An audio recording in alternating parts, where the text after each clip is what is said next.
punya, bukan orang lain punya, tapi itulah keselamatan sesungguhnya. Itu milik kita punya. Bapak Ibu yang Yesus kasih, mau dapat sesuatu hal kita harus berjuang. Amin. Mau dapat sesuatu hal yang kita impikan dan kita inginkan, itu harus berjuang dan kerja. Tanpa kerja kita tidak bisa dapat. Amin. Benarkah tidak ini? Tanpa kerja tidak mungkin kita dapat. Kalau ketika kita kerja baru kita bisa dapat dan kita bisa menuai apa yang kita kerja.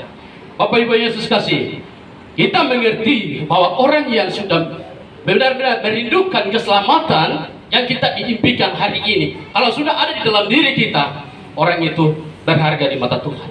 Karena orang itu dijunjung dan tinggikan oleh Tuhan Allah itu sendiri.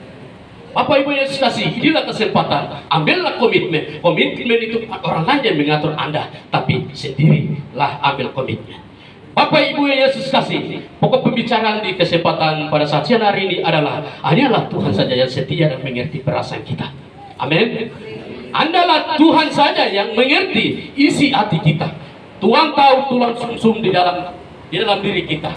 Bagi manusia bisa tahu dengan ke depan, tapi bagi Tuhan Dia tahu dalam diri kita.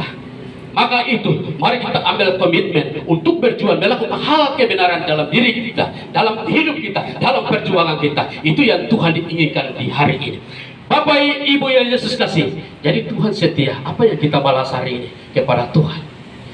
Tuhan masih setia dan Tuhan memberikan keselamatan itu secara gratis buat kita. Apa yang kita berikan kepada Tuhan? Apa yang kita bayar kepada Tuhan? Tuhan tidak minta harta benda yang kita miliki hari ini, tapi Tuhan minta apa? Percaya, imani dengan hati, segenap hati, jiwa dan akal budi. Itu yang Tuhan minta hari ini. Dan menerima keselamatan dalam pribadi, keluarga, di mana saja Anda berada. Itu yang Tuhan minta hari ini. Bapak ya Ibu yang Yesus kasih, buku Kisah Para Rasul ini ditulis oleh Lukas itu sendiri. Bapak Ibu yang Yesus kasih, jadi pengenggak pertama ini, agama ini, yang ayat pertama ini, ayat yang pertama, ayat keempat, terus lanjut di sini. Ketika Yesus naik di surga, Tuhan Yesus amanatkan kepada 12 murid, kamu akan memberitakan mulai dari Yerusalem, Yudea, Samaria sampai di mana? Di Papua ini. Itu visi Tuhan secara universal bagi dunia. Jadi visi itu bagi siapa saja, bukan saja hamba Tuhan, bukan saja siapa saja, tapi kita semua itu menjadi surat membagi kepada orang lain, kepada dunia hari ini.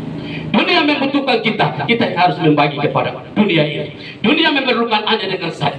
Apa yang kita mau berikan kepada mereka supaya mereka punya hati itu bisa disentuh oleh kebenaran itu sendiri.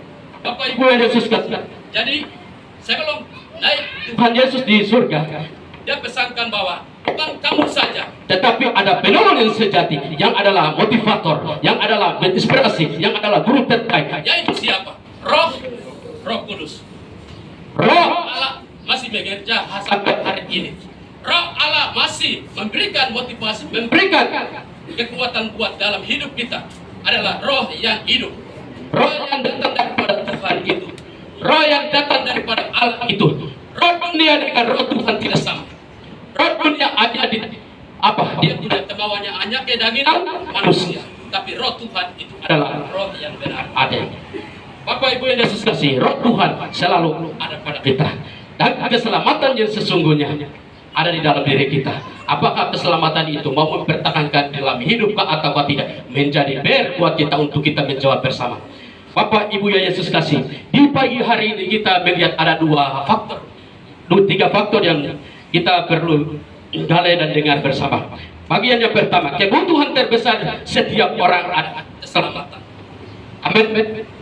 Anda dengan saya datang ke sini bukan tujuan lain-lain. Amin. Tapi mencari keselamatan yang sesungguhnya daripada Tuhan itu.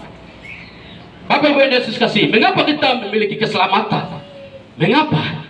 Karena jalan menuju ke surga hanya di dalam siapa? Yohanes 14 ayat 6 katakan bagaimana? Akulah jalan kebenaran dan hidup. Orang siapa datang kepada Bapa kalau tidak melalui siapa, ya? Terimalah Dia sebagai juru selamat dalam diri Dia, diri kita masing-masing, supaya kita bisa dapat selamat. Yohanes 3 ayat 16 bagian saya katakan bagaimana? bagian C. Setiap orang yang percaya tidak binasa melainkan beroleh. Bapak Ibu, mau dapat keselamatan tidak sia-sia. Ada langkah-langkah yang kita harus mempersiapkan. Di situ ada banyak tantangan yang kita harus lalui. Di situ ada banyak godaan yang kita perlu alami. Di situ kita alami ada kekurangan, ada kelemahan dan kelebihan. Mari kita syukuri, jalani hidup ini bersama Tuhan, supaya hidup ini keselamatan terjadi di dalam diri kita. Bapak Ibu yang Yesus kasih. Jadi di situ segala sesuatu itu bisa bagi teman dan adik. Tetapi bagi keselamatan tidak ada mewakili-mewakili. Ada salah satu interaksi. Mari saya panggil orang tua, Bapak Ibu mari. Sekolah minggu satu orang dan majelis pemuda satu orang. Apa yang contoh satu di sini? Orang tua satu orang juga. Bapak Ibu mari.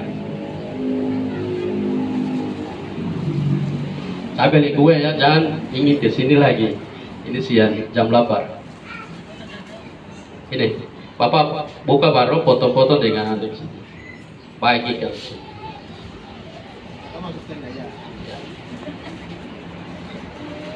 Bongkar saja.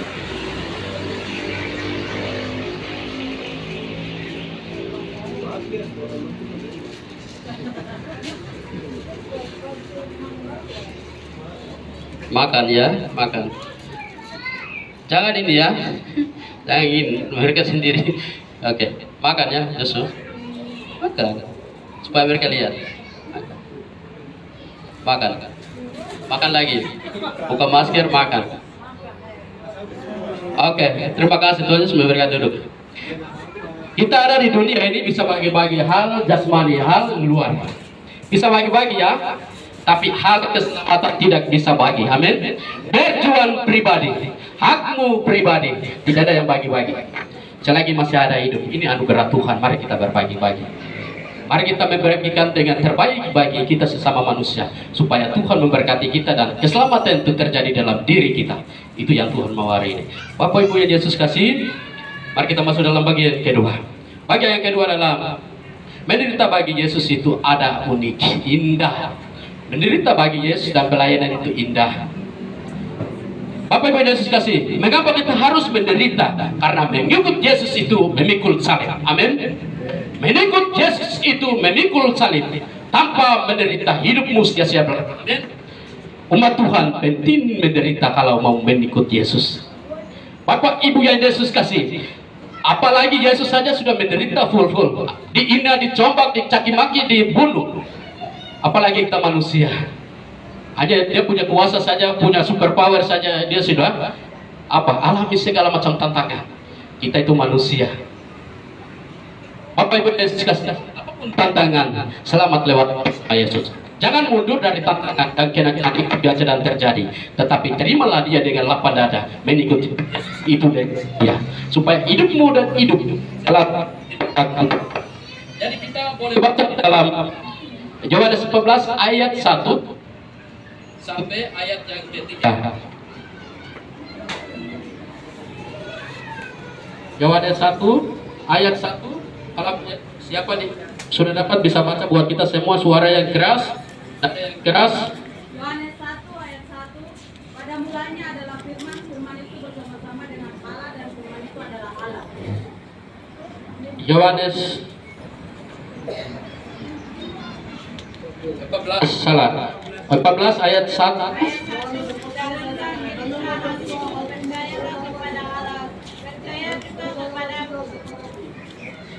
Sampai ayat 3.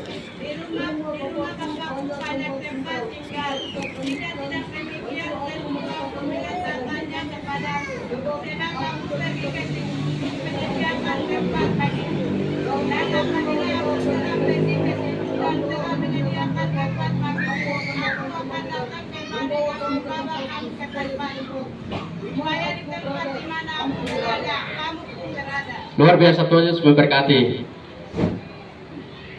Ayat pertama katakan, jangan gelisah hati. Mengikut Yesus itu bukan gelisah-gelisah mundur di belakang, tidak.